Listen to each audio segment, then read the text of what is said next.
Greetings, my fellow free blood Southern Tinkers. This is LL3's News Podcast. My name is Craig, transmitting from the beautiful Swampy Mangoes, South Florida. And today's date, Wednesday, January 10th, 2018. Yes, I did one early show. This is now late morning. I'm at CJ's Java Lounge, located at 400 Southwest 1st Avenue, Suite 1 along the River of Fort Lauderdale, Florida. Southwest section of the Andrews Avenue Bridge. Yeah, I'm going to be talking a few things. I know I've been doing like a couple of segments here and there, just to get back to the swing of things.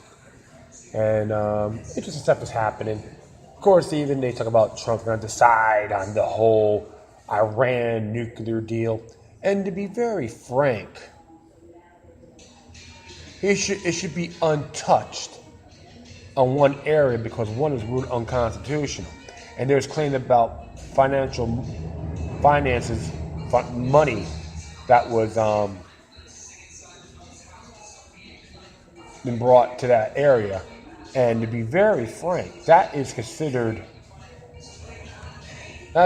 grand embezzlement against the Obama administration when you look at it. So, because it was never been approved by the Senate, guaranteed under Article 6 of the U.S. Constitution. All right? So, those are the areas you have to really look at. If there's the fact that finances had been delivered to Iran through the United States without congressional approval. That's the people are critical of, which is completely understandable. But thereafter, it's null and void. And I say that in good faith.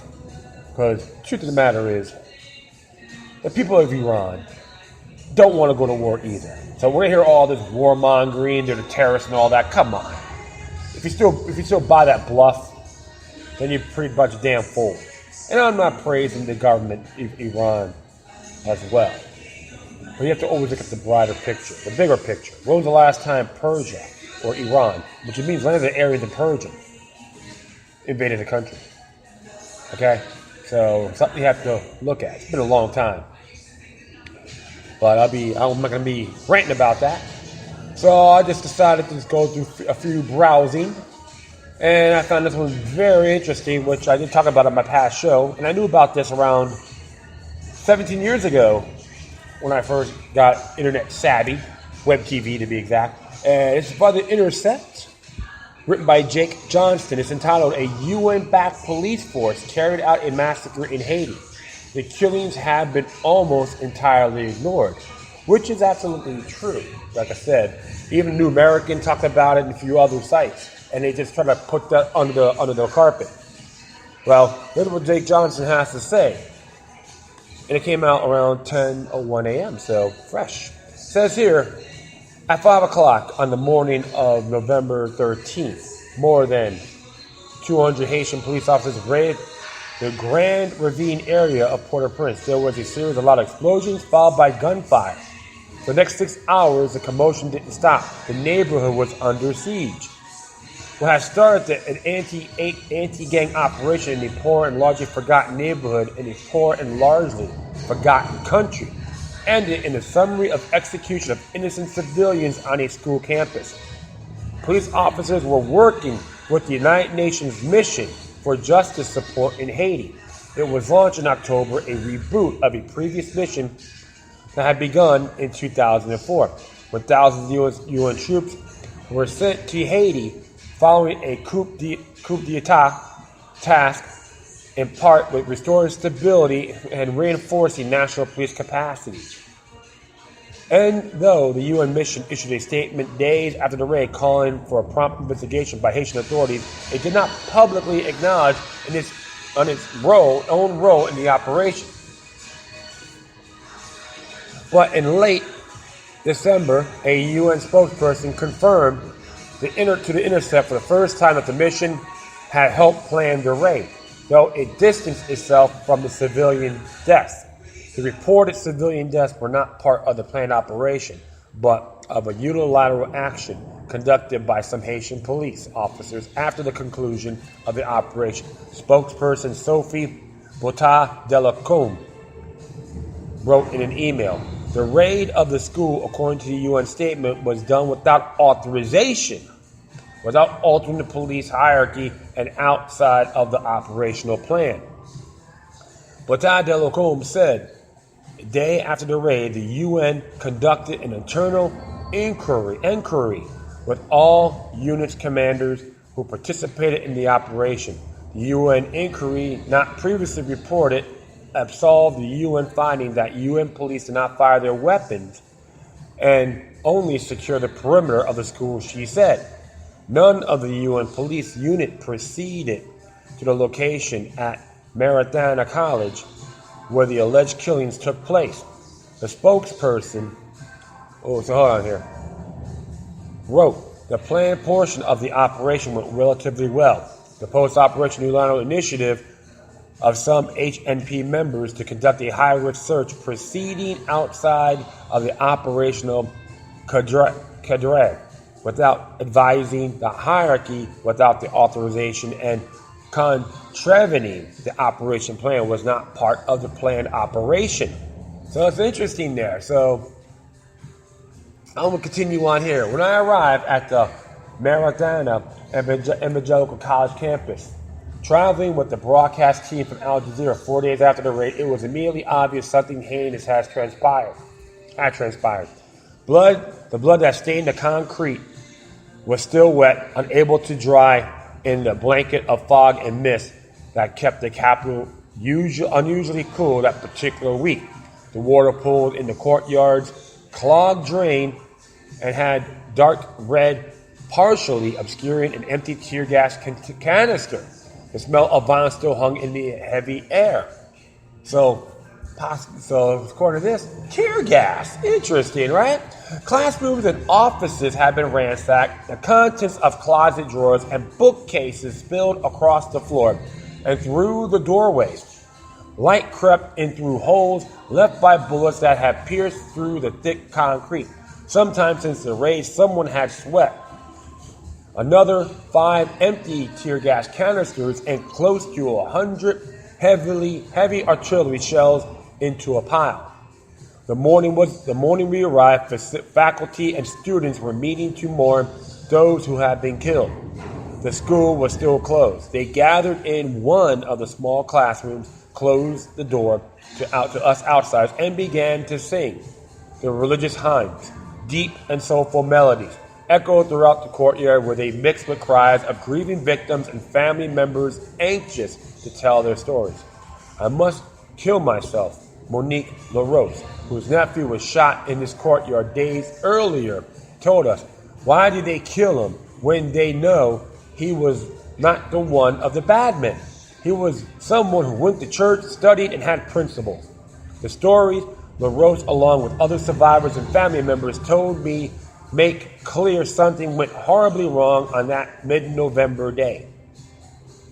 While there's still unclear, one thing is for certain. The official narrative is at the odds what the people of Grand Ravine said they witnessed and experienced, and they are far away from finding justice. So it's trying to cover something up, but witnesses are saying it never happened. A totally fictitious narrative, to be exact. So, located near the south entrance to Haiti's sprawling capital, Grand Ravine is built on a hillside with picturesque views of the Caribbean Sea, and yet it was down-roaded neighborhood. Haphazard construction with paltry regulation has left neighborhoods, including Grand Ravine, with a little to no infrastructure or government services. Many areas are only accessible by foot. Narrow, misshapen alleys ascend through the concrete homes secured with rusted sheet metal. Amid all this is the Maratana Evangelical College, which has operated here since the 1940s. Despite the name, it offers class for neighborhood kids beginning in preschool.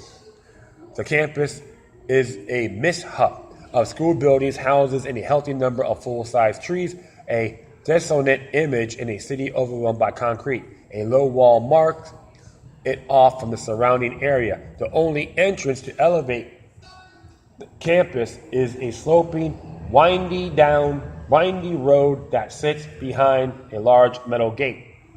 The campus is a refuge an oasis of calm and the sections of Haiti rifle with gang activity. Grand Ravine is a red zone, the label international forces give to the country's most violent-prone areas. In December 2016, Grand Ravine's most powerful gang leader, Junior Decimus, was arrested at the airport when he attempted to travel abroad. Soon after, according to a report by local rights organizations, Justice of Peace, an armed conflict began as others sought to consolidate control of the neighborhood. Birds with automatic weapons sang during the day, while police officers from a nearby station watched helplessly, according to a hard copy of the organization's report. Yeah. We'll have the gun control, right? Didn't work over there. In October, the month before the police raid, groups of armed youth set up roadblocks, robbing cars in plain sight as they passed. The same month, thousands of UN soldiers stationed in the country since the 2004 coup d'etat withdrew. Brought to Haiti to restore stability, the foreign troops have been involved in multiple deadly raids into neighborhoods similar to Grand Ravine. The international community has spent hundreds of millions of training the Haitian police for the UN's eventual departure. UN destabilization mission in Haiti ended in its mandate in October, but the UN is by no means gone. In place of troops, the UN has created a similar successful mission composed of a few thousand police officers in early November, together with the local police force responsible for the capital, that the new UN mission helped plan the anti-gang raid into Grand Ravine. The November 13th raid was one of the first major acts involving with the new mission, and the response will define the future of the UN's relationship with the people of Grand Ravine and the success of the newly empowered local police force. So, New World Order 101 occurring in Haiti. How far does this go? Well, all you gotta do is look at Strong Cities Network. It's just a prime example. But like I said, I noticed I've been reading about this stuff for a good long time now. 18 years, I would say. Yeah, about 18 years. Man, time flies.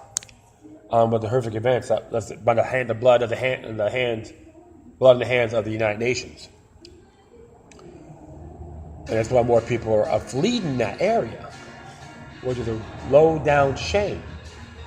And I was informed, too, there's a claim that there's gold within the grounds of Haiti, but they can't really, foreign business can't really use it unless you're a Haitian citizen, according to their constitution. Even so, I talked to people from there, they tell me the story as well. But it's very dark. There's a perfect soft target. That's what they like to do. That's what the order wants to do. Anything a soft target, they can take advantage of. Like terrorists is the same thing. You consider UN troops terrorists? Yeah, I can call them tyrants, based on past history and what I read. But I'm going to continue on here. And on 6:30, that mid-November morning, Aron Lewis received a phone call from Manhattan College. The school he has directed for the last 30 years, something was wrong. The police raid has spilled onto the school's campus. When he arrived nearly 2 hours later, tear gas was already being employed by police, according to an investigation by the National Network of Human Rights Defenders, a local human rights organization known by its French acronym RNDDH, and confirmed in an interview with Lewis. Following account is based on intercept interviews with multiple witnesses whose recollections mirrors those included in RNDDH's subsequent report on the massacre. Police opened and searched classrooms, ransacking them in an apparent attempt to locate gang members hiding on campus. They didn't find any. There was a brief period of calm. People still on campus gave water to police, burning in their eyes from the tear gas subsidized. An hour later, Lewis said the school's guard, Julio Flaunting, approached him and said that a number of gang members had threatened him and were hiding in a storage facility on campus. Lewis informed the police. When officers attempted to dislodge the hiding gang members, 2 police officers were shot. Gang members fled. It did not appear that any were apprehended, as the police have not made public any arrests for those responsible for the shooting to officers. The UN units, composed of police from Jordan and Senegal, responded to reports of shots fired and arrived at the school. According to the UN, they administered first aid to the injured police officers and secured the perimeter. But on the campus ground, Haitian police proceeded to punish the bystanders and caught up in the violence. First, they shot and killed Flaunting, the guard witnesses said. Police then accused Luis of setting them up. They dragged him into the central courtyard where some faculty members and people who live in the campus were present. The officers beat him with a chair, causing significant injuries to his head and torso. The Protestant Evangelical Baptist Mission of Haiti, affiliated with the school, included an account of the beating in a statement describing the events, and it was confirmed in an interview with Lewis and in the RNDDH report. Faculty tried to intervene. David Jean Baptiste, a professor, was beaten and then shot 5 times, including a bullet to the head. The courtyard's grounds where he died remained bloodstained for days after. Vanel Dangier lives on the school's campus and is responsible for the cafeteria. He told The Intercept that an officer put a gun to his head and threatened to pull out his teeth if he didn't cooperate. Dangier dropped to his knees and begged for his life. Dangier told the officer he had given him water just an hour earlier. RNDDH reported Dangier was spared, but many more weren't so lucky. Luis, bloodied and beaten, told The Intercept he was handcuffed by an officer in a UN uniform and hauled off to jail. When the police finally left the campus around 11 a.m., 9 civilians lay dead in the courtyard, 5 of whom had been shot in the head. Not a single firearm was recovered, suggesting that the killings were summary executions, RNDDH reported. The bodies were not removed until the next afternoon. Well, they're trying to send a message, I would say, right? 4 days after the raid, the alleys that were around the campus and through the neighborhood's hilly landscape were largely deserted. A group of young kids watched from the rooftops, darting eyes peering from behind small openings in concrete homes followed us throughout the neighborhood. Few of them wanted to speak. There were many more victims of this and other shootings, a local resident and student at the school explained. They are afraid, added the student whose name The Intercept is withholding out of concern for their safety. Though the anti-gang raid ended with the schoolyard massacre, questions linger about what happened outside the campus where the raid began. At first, the police acknowledged 7 civilian deaths, all of which occurred at the school. Overall, the police made 32 arrests, but haven't acknowledged any deaths outside the school.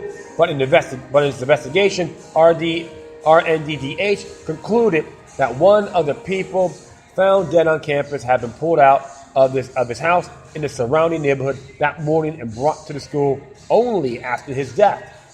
Total deaths toll remains unknown.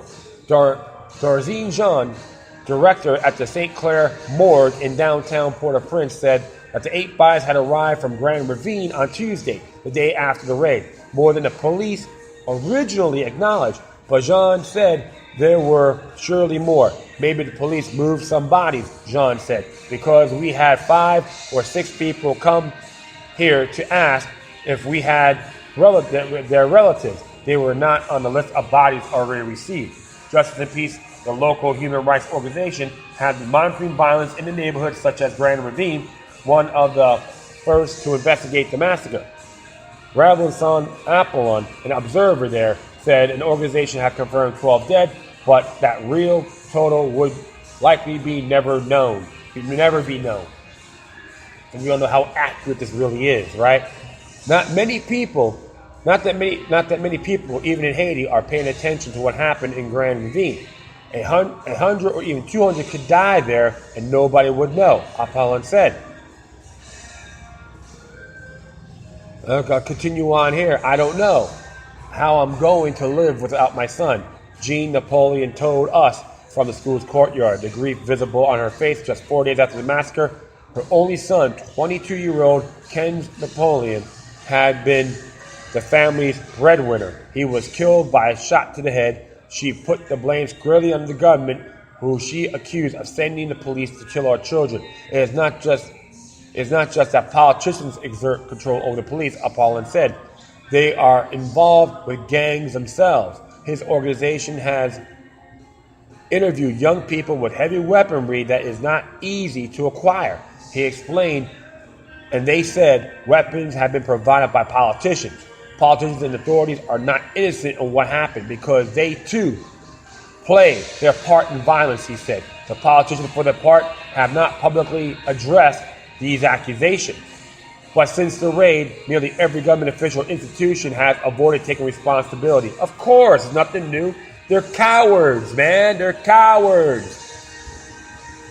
Those individuals, as far as I'm concerned, have dishpan hands. They're Palmolivists. They want everyone else to do their bloodshed. They love peasants doing their job, okay? And as to continue on here, asked about the raid, the police chief simply said it was planned by the local captain and the new UN mission prime minister, Jacques-Guy Lafont. Told the press that specifics of field operations were outside his purview. Both blamed poor planning for the bloodshed. The new UN mission prime minister, right? Hey, it sounds like another puppet. New World Order puppet, man. The operation was compromised from the beginning. Police officers told local human rights investigators that confidential information about the operation was circulated even before it took place. A former military official later told me he found about the raid when he heard it being discussed on an open radio channel on November 12th, the day before it was launched. A gang leader called into a local radio show alleging that the rival gang from different neighborhoods had participated with the police in the raid itself. Others have suggested the raid was an attempt to recover the cache of guns that authorities had distributed in the neighborhood weeks later. And so the rumor mill in Haiti churns. The UN statement that its officers were stationed only at the perimeter of the school contradicts a statement made by Lewis, who told me that he was handcuffed by a UN agent on campus. The UN insists that it was uninvolved because its officers were not in the courtyard. But the entrance where they say were stationed is set just below the scene of the massacre. The new UN mission is ostensibly focused on the justice, but Apollon noted that Haiti has seen many international missions throughout its history. They all failed, he said, because they don't understand the Haitian reality. In Haiti, he said, impunity reigns. It's a real shame. It's like, let's look the other way, sweep it under the rug, gag order, etc. That's government for you, my friends, regardless where you live. Nearly 2 months after the massacre, no one has been publicly held responsible. The police inspector general has completed an investigation and passed it on to a judge, who could order the arrest or dismissal of officers involved. One police officer accused of involvement is already missing, according to the inspector general. The family of 9 victims, including those of 2 police officers, received a one-time payment for about $1,500 for funeral expenses. But none of the intellectual officers of the botched raid appeared to have been identified or questioned. So look, put a little Band-Aid on it, right? Instead, it was Luis, the school's director, who was arrested for complicity in the death of 2 police officers after being publicly beaten with the chair at the school he had overseen for 30 years. Luis was held in Port-au-Prince jail for more than a week. Under the pressure from religious organizations and the school's faculty, Luis was eventually released for health reasons, but he still has not returned to the school. In a country like mine, Luis wrote to me weeks later, it is hard to take our leaders at their word. But he continued, was what we need to know what the real motive of the raid was. The public authorities have not yet interviewed him. Do they really want everything to be investigated properly, he said, or was this all planned? Apollon said continued raids will do little address the fundamental problems afflicting neighborhoods such as Grand Ravine. Rather, violence stems from the total absence of the state. in such areas. It will continue so long as the population needs are not met. When residents need, he said, is education. After the raid, the school was closed for 2 weeks. We need a school.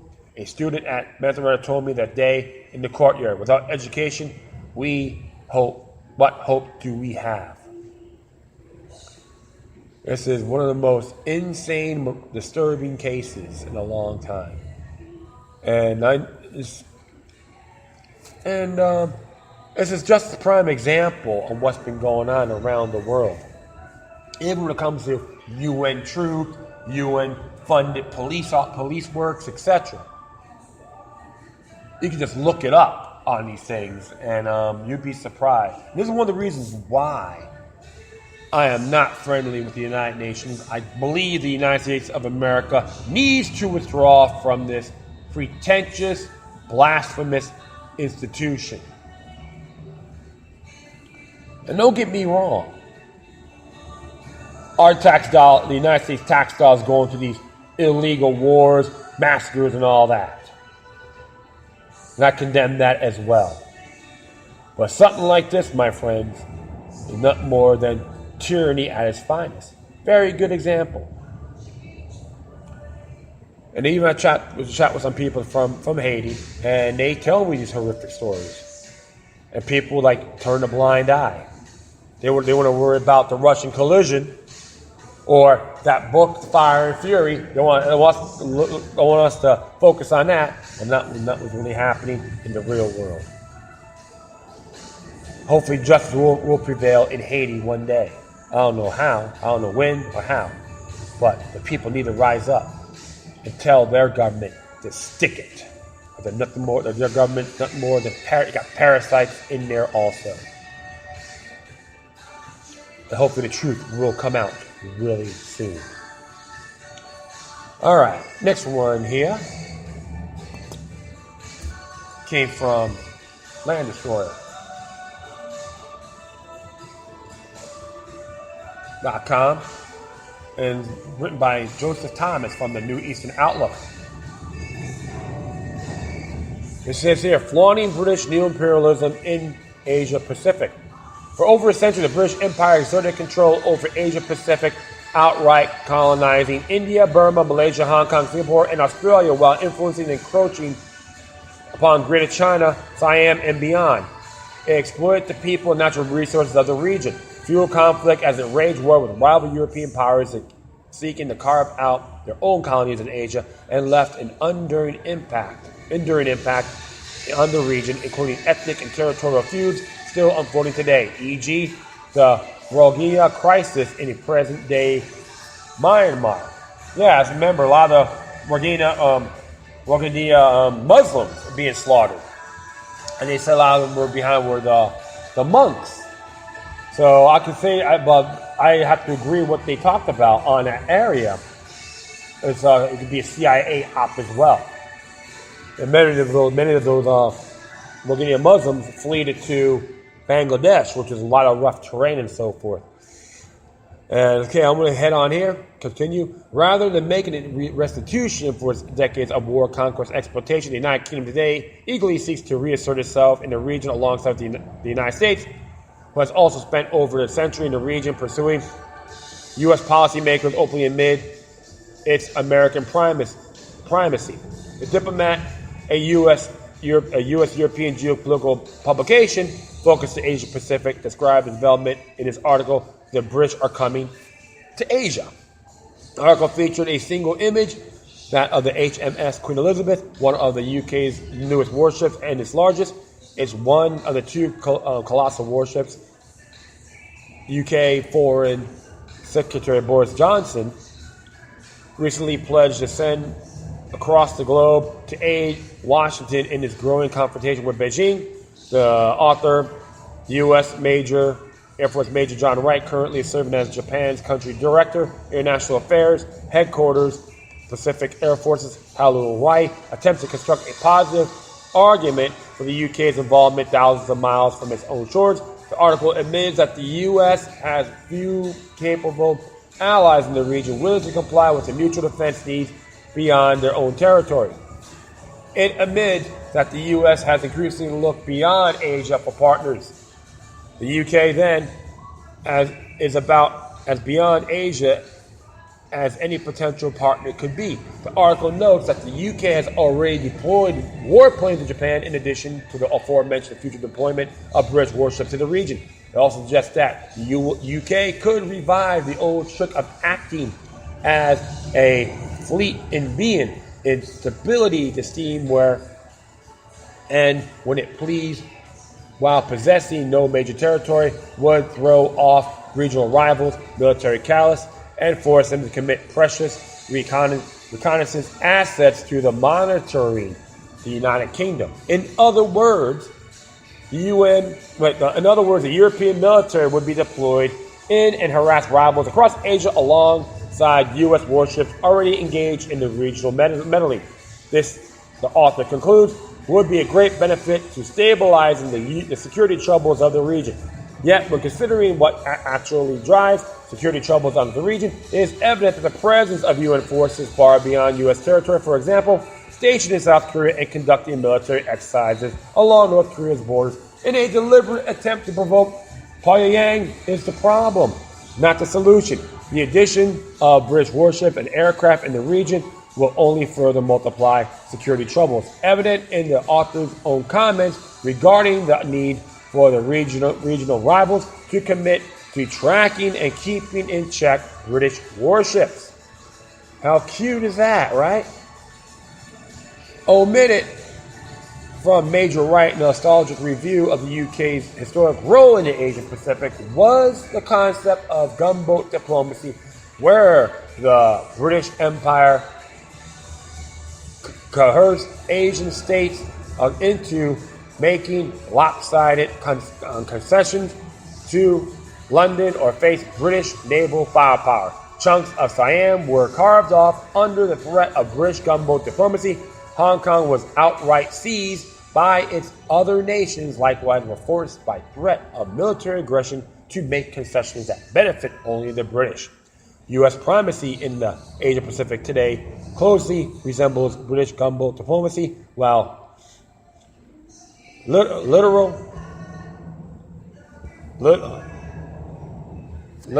gunboats training cannons on the capitalist target states is no longer feasible. Other means by coercion are. These include options categorized under soft power, including U.S. European-funded opposition groups, which may or may not include armed components. There are also economic warfare. When Thailand ousted U.S. proxy Daskin Shinawatra and his political allies from power, they pursued a campaign of economic sabotage aimed at Thailand's seafood industry and tourism sector. The U.S.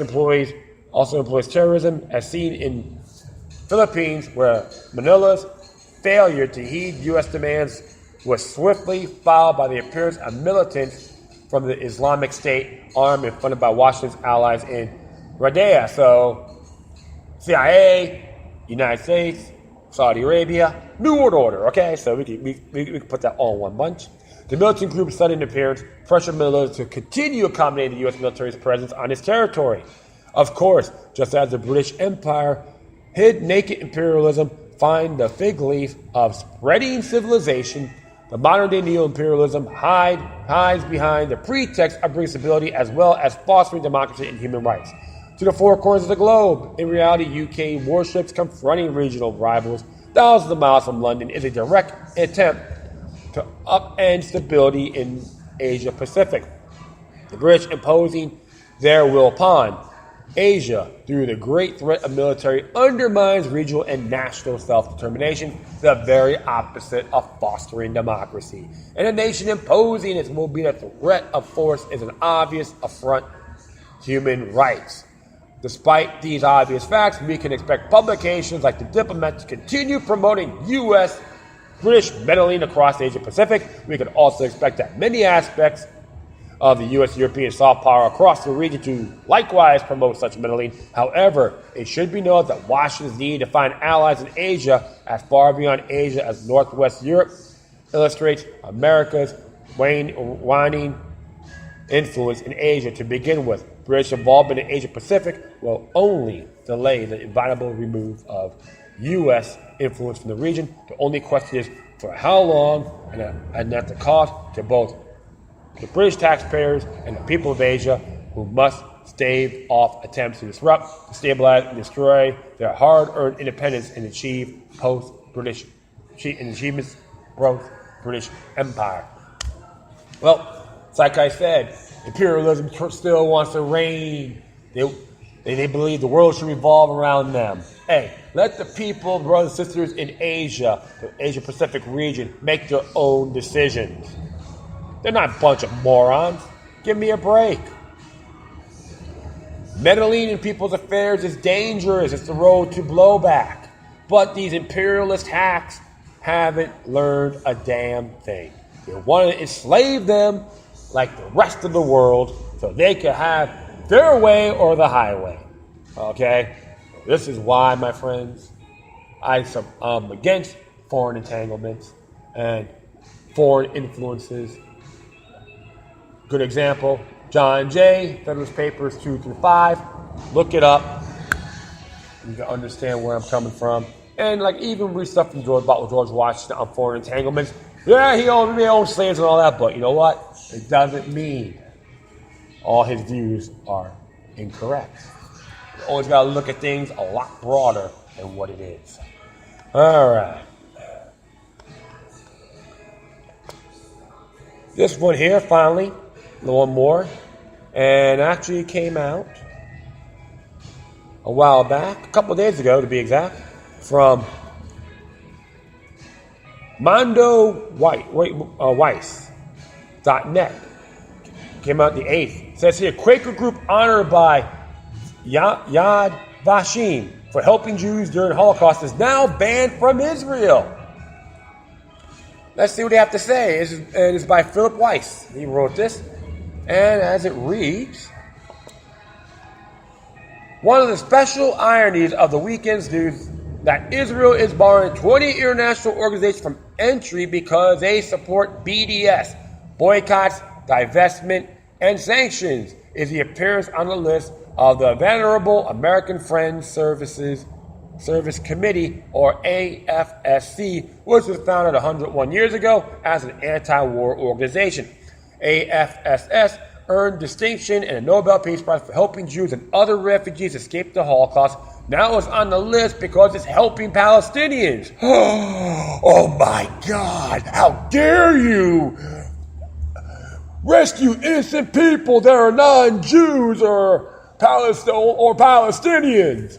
AFSC is honored at Israel's Holocaust Memorial, Yad Vashem in Jerusalem, from Yad Vashem's Portrait of American Friends Service Committee.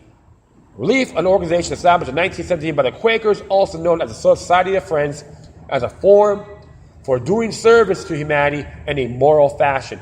The Quakers make up one of the smallest religious groups in the United States.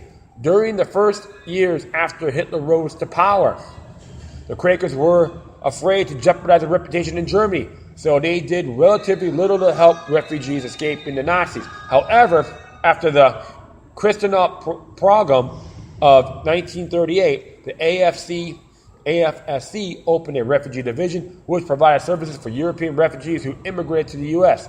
The AFSC concentrated on Americanizing the new arrivals and adjusting them to their new country. Foreign service sections of the AFSC did even more than the refugee division. Cooperating with the Jewish relief agencies in 1939, the organization sent a delegation to Germany to check on the situation of Jews and Christians and provided relief if necessary. They mainly assisted Christian refugees, but they also helped Jews. Among other activities, they fed and saved children in France, assisted Jews who had reached Portugal, and organized the activities of relief agencies in Spain.